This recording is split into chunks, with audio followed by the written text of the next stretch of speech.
Muito bem, esta é a segunda parte do Chat Position do dia 26 de junho de 2015. A gente agora vai iniciar a interação com os participantes que nos acompanham então ao vivo, diretamente aqui do site Leandro Stormer. Começo respondendo a questão do Norberto, ele faz uma boa pergunta. Vlad, o milho segue algum fundamento? Qual o período de safra? Norberto, eu confesso que eu não faço a menor ideia de qual é o período de safra. Eu não acompanho nenhum tipo de fundamento em relação ao milho. As operações que a gente monta nesse mercado são baseadas exclusivamente em estratégias quantitativas. Tá? O método Leandro, que é um método mais discricionário, raramente monta a posição no milho. São estratégias mais quantitativas, baseadas exclusivamente no movimento dos preços. Tá? Então, eu confesso que eu não sei, né, os movimentos dos fundamentos do milho. Eu recebo aqui um material interessante sobre o milho. Tá? Se você quiser que eu encaminhe, me manda um e-mail, fabio@leandrostomer.com.br. Tá? Esse material que eu posso te mandar tem a ver aí com fundamentos desta commodity. Tá? O F. Pazanotto faz uma boa pergunta também. Vlad, boa tarde. O método Leandro não se encaixa em position? Não seria mais rentável e menos custos? F. Pazanotto, o mercado ele é basicamente ele funciona em fractais, né? Então, teoricamente, o método Leandro ele se adapta em qualquer prazo, né? Naturalmente, se eu estou operando o método Leandro dentro de uma visão de gráfico semanal, eu vou ter que me adequar ao principal indicador, eu diria, né, que permeia as posições dessa abordagem, que é a volatilidade histórica. Tá? Então dá para operar sim o método Leandro no gráfico semanal? Dá.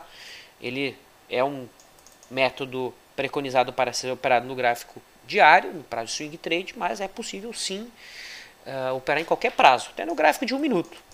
Dá para operar em qualquer prazo. Obviamente que no gráfico de 1 minuto a volatilidade vai ser mínima, né? Então as posições vão ficar bem mais ousadas, né? Porque a volatilidade vai ser bem pequenininha.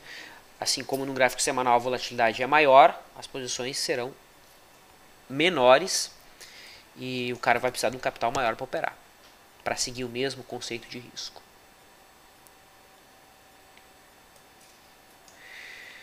Vamos lá. Big Bear pediu uma avaliação de PSSA. PSSA 3, a gente teve uma palestra com o CEO do PSSA num evento da XP que aconteceu semana passada, né? E esse foi o motivo que a gente não esteve aqui, inclusive apresentando o Chat Position. Uma bela empresa, né? Histórias bem legais que o CEO contou pra gente. É um papel aí dos que são negociados no mercado que tem uma forte tendência de alta, né? No ano aí subindo nada mais, nada menos que 28%. No gráfico semanal formou um Dave Landry aqui no começo do mês, foi atingir a realização parcial esse mês, mas não foi uma posição tão simples, confesso. Tecnicamente é um papel que interessa acima do topo histórico. Acima do topo histórico, esse papel caminharia em busca da linha de referência desse canal de alta de longo prazo. Tá? Então é um papel que, para quem tem posição, mantenha e conduza por algum tipo de trailing stop, seja pela média móvel de 9, que atualmente o stop estaria aqui em 35, né? Ou pelo high-low, ou por alguma coisa nesse sentido. É um papel que está em forte tendência de alta, só que eu não vejo ponto de entrada atualmente. Tá? Tomara que o mercado não rompa semana que vem, faça um descanso e rompa numa outra oportunidade. O Gestola pediu uma avaliação aqui do gráfico do pivô de alta no diário. Gestola, aqui o foco é gráfico semanal, tá? Então, peço que os amigos foquem nesse prazo.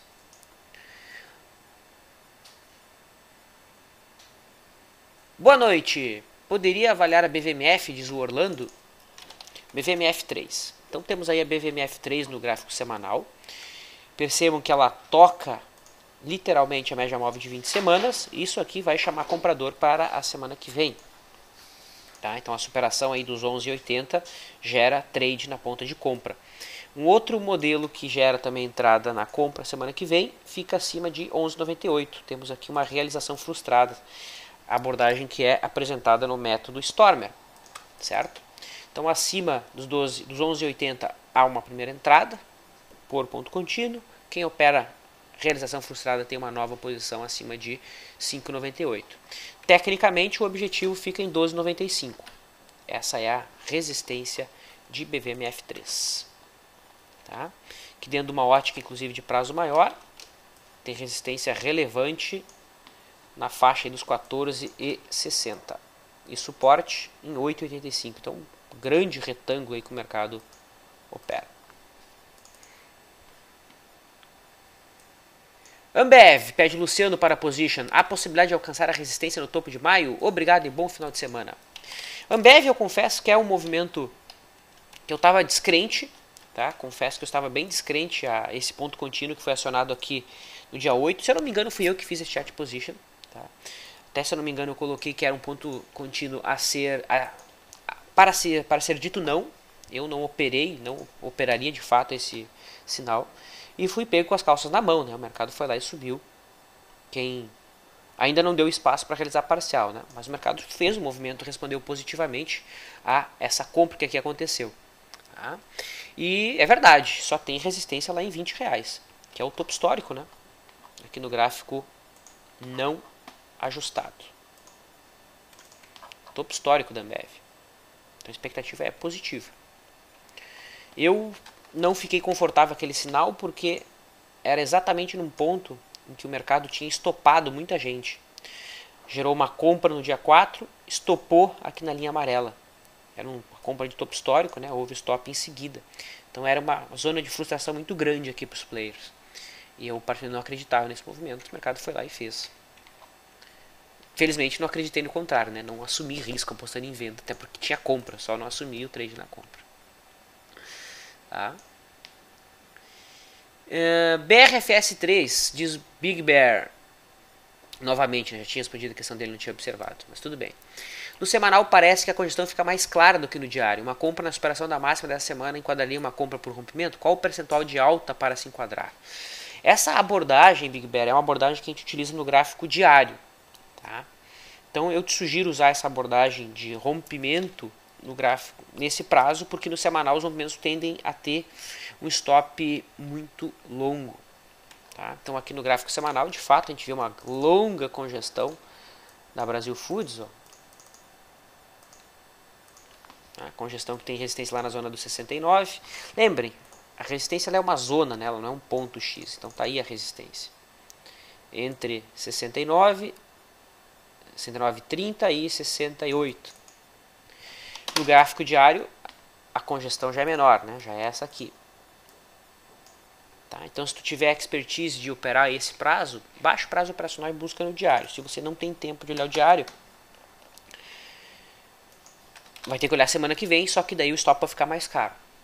Se o mercado na sexta-feira tiver 70, 73, 75 reais, o objetivo desse movimento, a gente pode pegar esse triângulo aí que o mercado formou, medir a amplitude dele e largar a partir do rompimento. Então o alvo ficaria lá na zona dos 83. Tá? Há espaço para o mercado até lá, até porque a linha de referência do canal de alta está bem distante. É um papel que dá para trabalhar.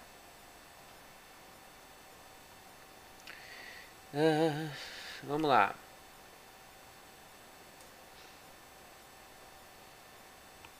O caminhoneiro faz uma boa pergunta. Vlad, desculpe se perdi a explicação, mas você falou que as bandas de Bollinger estão nos valores mais próximos dos últimos 4 anos. Então, já que foram 3 perguntas que você fez, eu vou te responder por partes. O que eu disse? Eu disse que no diário do Ibovespa, o indicador chamado Bollinger Bandwidth, mais especificamente o Bollinger Bandwidth, de 3 desvios padrões. Lembra da curva de sino? Então, um desvio padrão, o mercado está dentro, né, de um desvio padrão para cima e para baixo da média, 68,4%. Tá? Até 3 desvios padrões, 95% do tempo, ou melhor, até 2 desvios padrões 95% do tempo. 3 desvios padrões 99% do tempo os preços estão dentro dessa banda. Essa banda de 3 desvios padrões, que é essa aqui em verde no gráfico semanal que estamos observando, tem a sua menor amplitude, ou seja, elas estão muito afuniladas. Isso significa dizer que uma banda de maior confiabilidade estatística, né, aponta para a menor volatilidade dos últimos 4 anos. Esse indicador aqui amarelo, ele mede a distância daquelas bandas. Então percebe, o indicador está aqui, em 5. A última vez que o mercado bateu em 5 foi em 2011, foi aqui, ó. Tá? Foi aqui nesse ponto. Então eu respondi sobre o indicador. A próxima questão do caminhoneiro é: aonde eu poderia encontrar as simulações estatísticas dos possíveis retornos ao apostar no aumento da volatilidade? Tem que testar na mão. Isso é muito difícil de fazer. Eu não tenho nenhum dado levantado sobre isso, tá? Porque é uma abordagem subjetiva. Ok? É possível automatizar estratégia de compra de volatilidade? O problema é que é difícil testar porque não há histórico das opções para eu poder testar. O mercado que se utiliza para fazer compra de volatilidade é o mercado de opções. E respondendo então a tua pergunta, quais seriam as melhores estratégias para se aproveitar desse tipo de cenário, né? Bom, a estratégia que se usa é compra de volatilidade. Tá? E a compra de volatilidade é uma operação que isola a variação do preço e que você tem um retorno somente se a volatilidade subir. Tá? É uma operação muito interessante porque você fica direcional no aumento da vol. Você ganha ou perde pela variação da vol. Tá? A gente tem um treinamento de um instrutor parceiro nosso, que é o Sérgio Ferro. Tá? Muito legal esse treinamento, que inclusive fez mudar a minha cabeça sobre opções. E está lá na nossa loja virtual, que é o Operando Opções pela Volatilidade. Certo? É um treinamento muito bom. E eu te indicaria assistir esse treinamento se você quer aprender como é que se opera opções estando exposto somente à volatilidade. Tá? Ali ele dá todos os detalhes. Então eu vou deixar aqui o link e ali você vai poder te informar. Okay.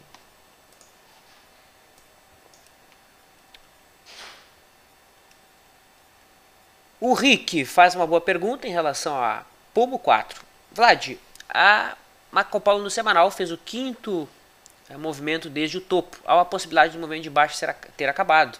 Poderia ver se já corrigiu 50% do tempo iniciado?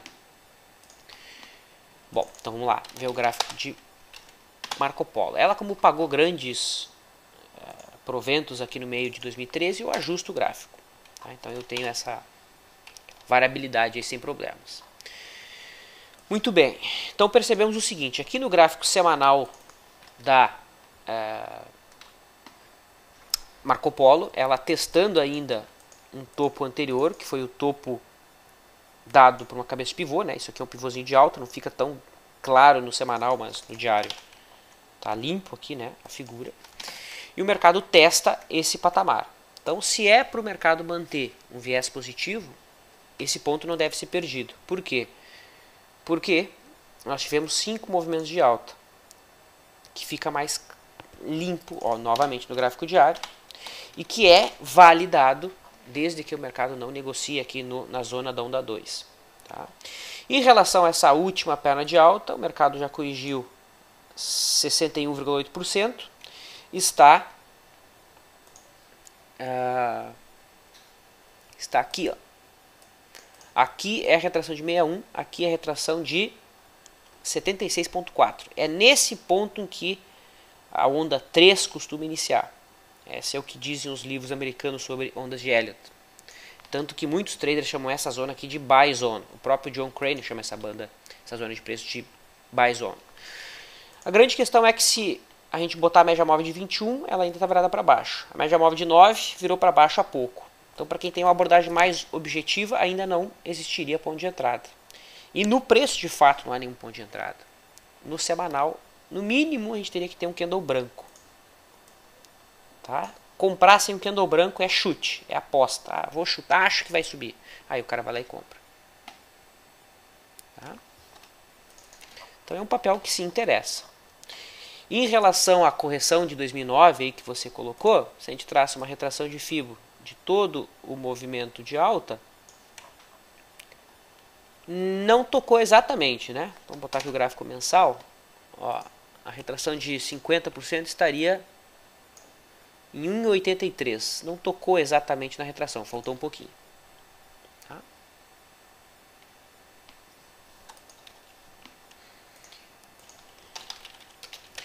Rogério pediu sobre as aulas do Sérgio Ferro. Sim, Rogério, as aulas estão disponíveis. É só comprar o curso, está disponível na loja. Certo? Tem interação com o instrutor, tem a planilha para baixar. Tá? Já estão disponíveis. Seguindo, o David pediu a avaliação dos bancos aqui, Itube e BBDC4. Então vamos dar uma olhada no BBDC4, Banco Bradesco, que no diário vai testando a antiga LTA como resistência, né, se aproximando desse ponto como resistência. Perceba que no gráfico semanal a média móvel de 21 está flat, então não há um cenário de tendência muito limpo aqui no Bradesco. Tá? Sinceramente não vejo muito o que fazer. Sei que você tem posição em Bradesco, então não vejo com o que se preocupar. O mercado está repicando dentro de um cenário mais errático nesse prazo. Em relação ao gráfico de Itube, o cenário é praticamente o mesmo, né? São papéis altamente correlacionados. Cenário de indefinição completa. Tá? Bastante indefinição mesmo. Vale Petrobras. Estava até estranhando que ninguém tinha pedido nada de Vale Petro. Mas aqui o Renato, o Simon e também... Quem mais? Eu vi aqui, aqui o Fagundes. Então vamos dar uma olhada nesses dois ativos. Começamos pela Vale. Vale do Rio Doce no gráfico semanal tem um cenário errático. Tá? O máximo que eu poderia dizer é que isso aqui é um retângulo. Né? Resistência, uma grande zona de resistência, né? Entre 19,15 e 23,60. Suporte também, uma grande zona de suporte entre 14,20 e 15,60. E o mercado está no meio dessa bagunça. Então no semanal realmente não vejo muito o que se fazer. Não vejo muito o que se fazer mesmo. Tá? Penso em compra nesse ponto no diário ou em venda lá na resistência. Aqui no meio da confusão, no momento eu não vejo nada. Óbvio que deve existir algum outro modelo objetivo, estatístico, gerando entrada, mas usando uma abordagem grafista, não há nenhuma indicação de trade. Inclusive existia aqui um Joey de Napoli, né? O setup conhecido lá pela dupla penetração, né? O nome dele é dupla penetração. E o mercado não acionou. Não chegou a acionar. E desconfigurou, né? Já que os preços passaram para baixo da média móvel de 13 deslocada. Então nada na Vale. E em relação a Petro, no semanal até houve entrada há 3 semanas atrás. Quem montou essa compra através de travas de alta pode estar se dando bem pela passagem do tempo, mas quem comprou o papel em si, no momento está incomodado, porque o papel não saiu do lugar, né? Está exatamente no ponto de entrada que foi dado. Na realidade, o ponto foi aqui, né? Foi um Dunningham de alta. Então quem montou a trava de alta com put está se beneficiando pela passagem do tempo, pela diminuição da vol, e quem montou no papel está incomodado e já pensando em cair fora, né? No semanal, o cenário é até altista. É positivo o diário do semanal da Petrobras. Enquanto no diário o cenário é bem confuso. Ok? Muito bem. Eu me despeço, encerro aqui o nosso chat position. Desejo para você um ótimo final de semana. E na próxima semana a gente volta a conversar sobre o mercado. Tudo de bom.